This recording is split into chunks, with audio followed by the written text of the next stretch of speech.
Assalamualaikum warahmatullahi wabarakatuh. Berjumpa lagi dengan saya Sri Wahyuni. Pada materi hari ini kita akan membahas tentang besaran. Besaran adalah segala sesuatu yang dapat diukur dan dinyatakan dengan angka, serta diikuti dengan satuan. Besaran dibagi menjadi dua. Ada besaran pokok, yakni merupakan besaran yang satuannya telah ditetapkan terlebih dahulu dan bukan turunan dari besaran lainnya.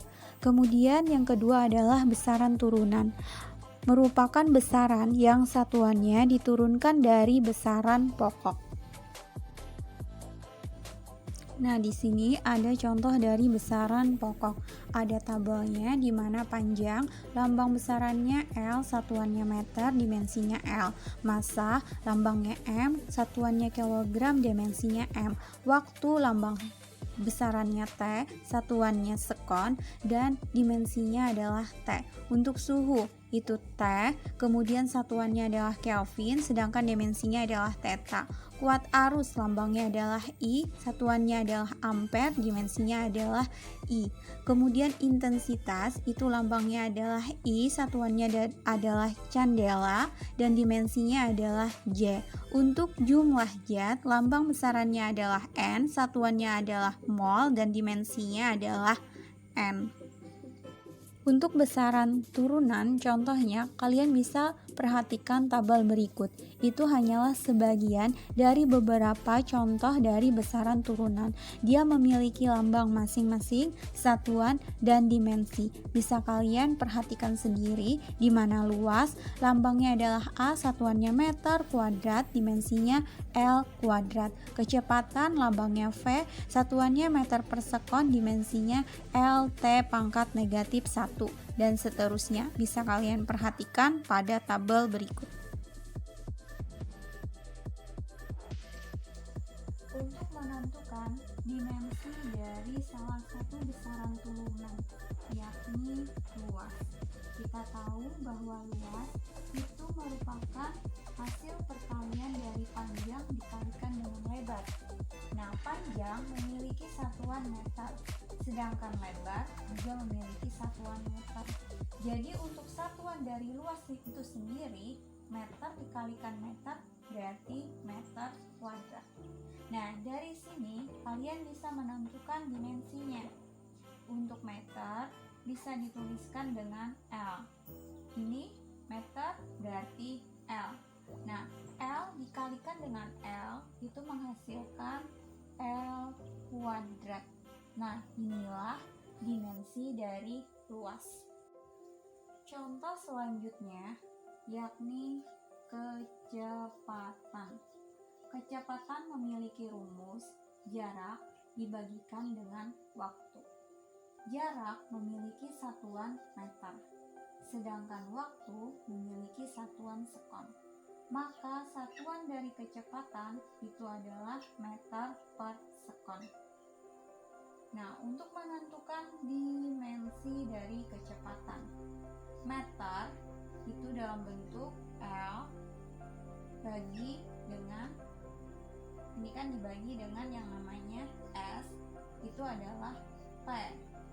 Karena ini pembagian, bisa kalian tuliskan menjadi sederhana, perkalian berpangkat T-nya itu pangkatnya adalah negatif 1. Kenapa jadi negatif 1? Karena pembagian kalian ubah ke dalam bentuk perkalian. Jadi inilah yang disebut dengan yang namanya dimensi dari kecepatan, L T negatif 1. Contoh selanjutnya yakni energi. Energi contohnya itu adalah energi potensial. Energi potensial kan memiliki rumus massa kalikan dengan percepatan gravitasi dikalikan dengan ketinggian mgh, di mana m memiliki satuan kilogram, sedangkan g percepatan itu adalah meter per sekon kuadrat, sedangkan h itu adalah dalam satuan meter. Nah, jadi kalau untuk energi potensial bisa dituliskan kilogram meter pangkat 2 per sekon pangkat 2. Ini adalah satuan dari energi potensial dan kalian bisa ubah ke dalam bentuk dimensi. Dimensi untuk kilogram itu adalah M, untuk meter itu dimensinya adalah L pangkat 2 bagi dengan T pangkat 2. Jadi bisa kalian sederhanakan menjadi M L pangkat 2 dan T-nya itu dalam bentuk negatif 2. Oke, contoh berikutnya yakni berat. Berat memiliki rumus massa dikalikan dengan percepatan gravitasi. Untuk massa memiliki satuan kilogram, sedangkan percepatan gravitasi memiliki satuan meter per sekon kuadrat. Nah, jadi satuan dari berat kilogram meter per sekon kuadrat. Nah, ini kalian bisa bentuk ke dalam bentuk dimensi. Kalau untuk kilogram itu sendiri bisa kalian tuliskan M. Kemudian untuk M itu adalah L per. Untuk S dimensinya adalah T pangkat 2. Nah, ini bisa kalian sederhanakan menjadi M L dan T-nya ubah ke atas, yang dulunya positif menjadi tanda negatif. Nah, inilah dimensi dari berat M, L, T, negatif 2. Sekarang pengukuran. Pengukuran itu adalah kegiatan membandingkan suatu besaran yang diukur dengan alat ukur yang digunakan sebagai satuan. Nah, alat ukur itu sendiri adalah sesuatu yang digunakan untuk mengukur suatu besaran. Berikut ini ada beberapa jenis-jenis alat ukur panjang, yakni mistar, rollmeter, jangka sorong, dan mikrometer. Alat ukur panjang yakni mistar. Mistar bisa juga disebut dengan penggaris. Itu adalah alat ukur panjang dengan ketelitian dari 0,1 cm atau 1 mm. Cara mengukur panjang sebuah pensil dengan menggunakan penggaris. Pertama-tama, sejajarkan pensil yang akan diukur panjangnya dengan penggaris. Ujung mata pensil diletakkan lurus dengan garis angka 0 pada penggaris. Kemudian, perhatikan ujung lain dari pensil. Ukuran panjang pensil adalah angka pada penggaris yang lurus dengan ujung pensil tersebut. Pada contoh ini, panjang pensil adalah 8 cm. Selanjutnya adalah jangka sorong. Jangka sorong itu dipakai untuk mengukur suatu benda dengan panjang yang kurang dari 1 mm. Biasanya ini digunakan untuk mengukur panjang suatu benda, diameter bola, ebal uang logam, dan diameter bagian dalam tabung. Untuk bagian-bagian dari jangka sorong itu terdiri dari rahang tetap atas, rahang sorong atas, tombol kunci, skala utama, skala nonius, tangkai ukur kedalaman, rahang sorong bawah, rahang tetap bawah, dan benda yang diukur. Kalian bisa memperhatikan gambar bagian-bagian dari jangka sorong pada gambar berikut ini. Contoh untuk mengukur benda dengan menggunakan jangka sorong. Nah, coba kalian perhatikan pada gambar berikut. Kalian perhatikan terlebih dahulu skala utama dengan skala nonius. Nah, untuk menentukan skala utama, kalian perhatikan angka 0 yang terletak di bagian bawah. Itu bisa kalian hitung dari angka 3 yang di atas, yakni 3,10 cm. Baru nanti kalian cari garis yang berimpit, artinya yang sejajar antara skala utama dengan skala nonius. Kalian hitung dari angka 0 yang paling bawah sampai dengan ada garis yang sejajar. Nah, di sana garis yang sejajarnya adalah 9. Jadi kalian tinggal kalikan dengan 0,01.